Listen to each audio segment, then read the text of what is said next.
புதிய தலைமுறை நேயர்களுக்கு வணக்கம்.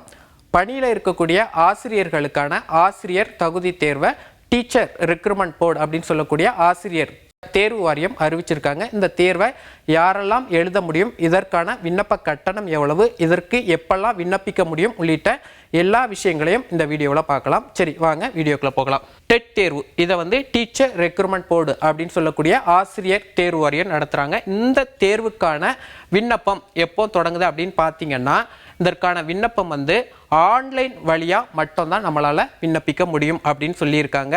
இதற்கான விண்ணப்பம் தொடங்குறது என்ன அப்படின்னு பார்த்தீங்கன்னா 18/2/2026, அதாவது பிப்ரவரி மாதம் 18ஆம் தேதி தொடங்குது அப்படின்னு சொல்லியிருக்காங்க. இதற்கான கடைசி நாள் ஏப்ரல் மாதம் 10ஆம் தேதி கொடுத்துருக்காங்க. அதாவது 10/4/2026 வரையும் இதற்கு ஆன்லைன் வழியாக விண்ணப்பிக்கலாம் அப்படின்னு சொல்லியிருக்காங்க.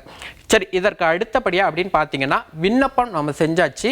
விண்ணப்பத்தில் நம்ம ஏதாவது தவறு விட்டுட்டோம் அப்படின்னு சொல்லினா அதில் ஏதாவது கரெக்ஷன் இருக்கும்ல, அந்த கரெக்ஷனுக்கும் ஒரு குறிப்பிட்ட நாட்களுக்கு மட்டும் இதற்கான போர்ட்டை எனேபிள் பண்ணுவாங்க. அந்த கரெக்ஷன் என்னைக்கு தொடங்கும் அப்படின்னு பார்த்தீங்கன்னா 11/4/2026, அதாவது ஏப்ரல் மாதம் 11ஆம் தேதி இதற்கு எனேபிள் பண்ணுவாங்க. அதற்கு கடைசி நாள் 13/4/2026 கொடுத்துருக்காங்க. அதாவது ஏப்ரல் மாதம் 11, 12, 13 ஆகிய இந்த 3 நாட்களில் நம்ம ஏற்கனவே அப்ளை பண்ணதில் ஏதாவது கரெக்ஷன் இருந்துச்சுன்னா நம்ம பண்ணிக்கலாம் அப்படின்னு சொல்லியிருக்காங்க. சரி, இதற்கு அடுத்தபடியாக நம்ம பார்த்தீங்கன்னா என்ன விஷயம் கொடுத்துருக்காங்க அப்படின்னு பார்த்தீங்கன்னா, தேர்வு நடைபெறும் நாள் அப்படின்னு சொல்லி கொடுத்துருக்காங்க. இந்த ஆசிரியர் தகுதி தேர்வை பொறுத்தவரையும் பேப்பர் 1 மற்றும் பேப்பர் 2 அப்படின்னு சொல்லி 2 தேர்வும் நடைபெறும். பேப்பர் 1 அப்படிங்கிறது 4/7/2026 கொடுத்துருக்காங்க. பேப்பர் 2 5/7/2026, அதாவது ஜூலை மாதம் 4, 5 ஆகிய 2 தினங்களில் தேர்வு நடைபெறும் அப்படின்னு சொல்லியிருக்காங்க. இது தோராயமாக இந்த நாட்களில் நடைபெறும் அப்படிங்கிற ஒரு அறிவிப்பு தான் இப்போ வரை வெளியாகிருக்கு. சரி, இதற்கு அடுத்தபடியாக பார்த்தீங்கன்னா, யாரெல்லாம் இந்த தேர்வுக்கு தகுதி அப்படிங்கிற ஒரு விஷயம் இருக்குல்ல, அந்த தேர்வை யாரெல்லாம் எழுத முடியும் அப்படிங்கிறத பார்த்தோம்னா, தற்போது பணியில் இருக்கக்கூடிய ஆசிரியர்கள் மட்டும்தான் இந்த தேர்வை எழுத முடியும் அப்படின்னு சொல்லியிருக்காங்க. அதாவது இது உங்களுக்கு அடுத்த சந்தேகம் வரும், அப்படின்னா அரசு பள்ளிகளில் பணியாற்றக்கூடிய ஆசிரியர்களா அப்படிங்கிற ஒரு சந்தேகம் வரும்ல, அதுக்கு ஒரு தெளிவான விளக்கம் கொடுத்துருக்காங்க. எந்த ஆசிரியர்கள்லாம் அப்படின்னா, அரசு பள்ளிகளில் பணியாற்றக்கூடிய ஆசிரியர்கள், அரசு உதவி பெறும் பள்ளிகளில் பணியாற்றக்கூடிய ஆசிரியர்கள், இது மட்டும் கிடையாது, தனியார் பள்ளிகளில் பணியாற்றக்கூடிய ஆசிரியர்களும் இந்த தேர்வில் பங்கெடுத்துக்கலாம் அப்படின்னு சொல்லி அவங்க அறிவிப்பு கொடுத்துருக்காங்க. அதே நேரத்தில் முக்கியமான கண்டிஷன் ஒன்று கொடுத்துருக்காங்க. 1/9/2025க்கு முன்னர் ஆசிரியர்களால் பணி நியமனம் செய்யப்பட்டவர்கள் தான் இந்த தேர்வில் பங்கெடுத்துக்க முடியும் அப்படின்னு சொல்லியிருக்காங்க. 2025 செப்டம்பர் மாதம் 1ஆம் தேதிக்கு முன்னால் அவங்க அப்பாயின்மெண்ட் ஆகிருக்கணும். அந்த டீச்சர்ஸ் மட்டும்தான் இந்த தகுதி தேர்வில் பங்கெடுத்துக்க முடியும் அப்படின்னு சொல்லியிருக்காங்க.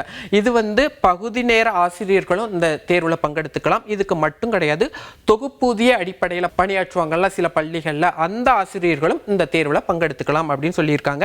இது மட்டும் கிடையாது, பதவி உயர்விற்கு தகுதி வாய்ந்த பணியில் உள்ள ஆசிரியர்களும் இந்த ஆசிரியர் தகுதி தேர்வில் பங்கெடுத்துக்கலாம் அப்படின்னு சொல்லியிருக்காங்க. இது தாண்டியும் ஒரு சில கண்டிஷன்ஸ் கொடுத்துருக்காங்க.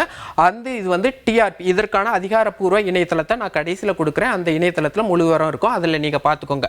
இதுக்கு அடுத்தபடியாக மதிப்பெண்கள் மற்றும் இந்த தேர்வு எவ்வளவு நேரம் நடைபெறும் அப்படிங்கிற ஒரு விஷயத்தை பார்க்க வேண்டியிருக்கு. தேர்வு 1 மற்றும் தேர்வு 2, இந்த 2 தேர்வுமே மொத்தமாக தலா 150 மதிப்பெண்களுக்கு நடைபெறுது. கிட்டத்தட்ட ஒரு 3 மணி நேரம் இந்த தேர்வு நடைபெறுது அப்படின்னு சொல்லியிருக்காங்க.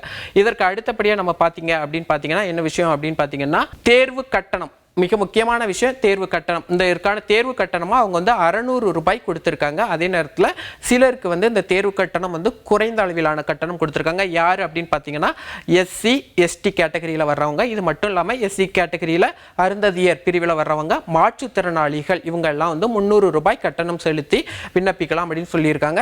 ஆன்லைன் வழியாக மட்டும்தான் விண்ணப்பிக்க முடியும், அதனால ஆன்லைன் வழியாக பேமெண்ட்டும் பண்ணிக்கலாம் அப்படின்னு சொல்லியிருக்காங்க. இதற்கு அடுத்தபடியாக நம்ம பார்த்தீங்கன்னா, குறைந்தபட்ச தகுதி மதிப்பெண்களாக என்ன கொடுத்துருக்காங்க அப்படின்னு பார்த்தீங்கன்னா, பொது பிரிவில் ஜெனரல் கேட்டகரியில் வர்றவங்களுக்கு 60% எடுத்திருக்கணும், இல்லாட்டினா 90 மதிப்பெண்கள் எடுத்திருக்கணும். இந்த 2ல் ஏதாவது ஒரு கேட்டகரியை ஃபுல்ஃபில் பண்ணால் அவங்க பாஸ் அப்படிங்கிற கேட்டகரிக்குள்ளே வருவாங்க.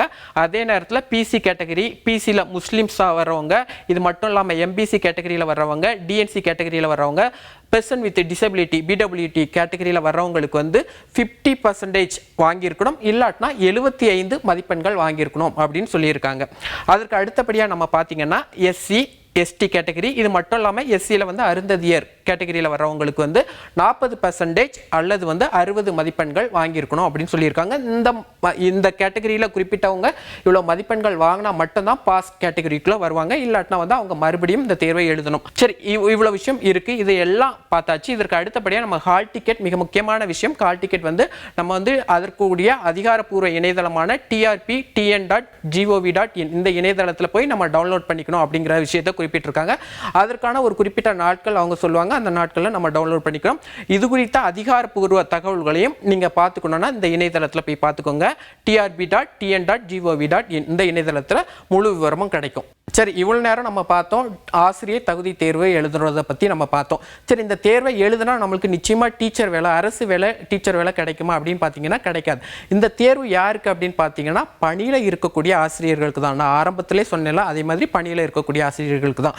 உச்சநீதிமன்றம் சில ஆண்டுகளுக்கு முன்னால ஒரு உத்தரவு போட்டிருந்தாங்க. என்ன உத்தரவு அப்படின்னா, இந்த மாதிரி பணியில இருக்கக்கூடிய ஆசிரியர்கள் வந்து கட்டாயமா வந்து ஆசிரியர் தகுதி தேர்வுல வந்து பாஸ் பண்ணி இருக்கணும் அப்படிங்கிற ஒரு உத்தரவு போட்டிருந்தாங்க. அதன் அடிப்படையில் ஆண்டுக்கு ஒரு 2 முறை இந்த மாதிரி பணியில் இருக்கக்கூடிய ஆசிரியர்களுக்காக ஆசிரியர் தேர்வு வாரியத்தால் இந்த தேர்வு நடத்தப்படுது. அந்த வகையில் இந்த ஆண்டு நடத்தப்படுற தேர்வு குறித்த அறிவிப்பை பற்றி தான் நான் இப்போ சொன்னேன். அதனால இந்த தேர்வு வந்து பணியில் இருக்கக்கூடிய ஆசிரியர்களுக்கான தேர்வு மட்டுமே தவிர இந்த தேர்வு எழுதினா நம்மளுக்கு நிச்சயமா அரசு வேலை கையில் கிடைக்கும் அப்படிங்கிறது உறுதி கிடையாது அப்படிங்கிற விஷயத்தையும் நான் இதில் குறிப்பிட்டுறேன். இது மட்டும் கிடையாது. இது சார்ந்த கல்வி வேலைவாய்ப்பு தகவலுக்கு தொடர்ச்சியாக புதிய தலைமுறை யூடியூப் சேனலை வந்து ஃபாலோ பண்ணுங்க. நான் தொடர்ச்சியாக உங்களுக்கு அப்டேட் கொடுக்குறேன். நன்றி.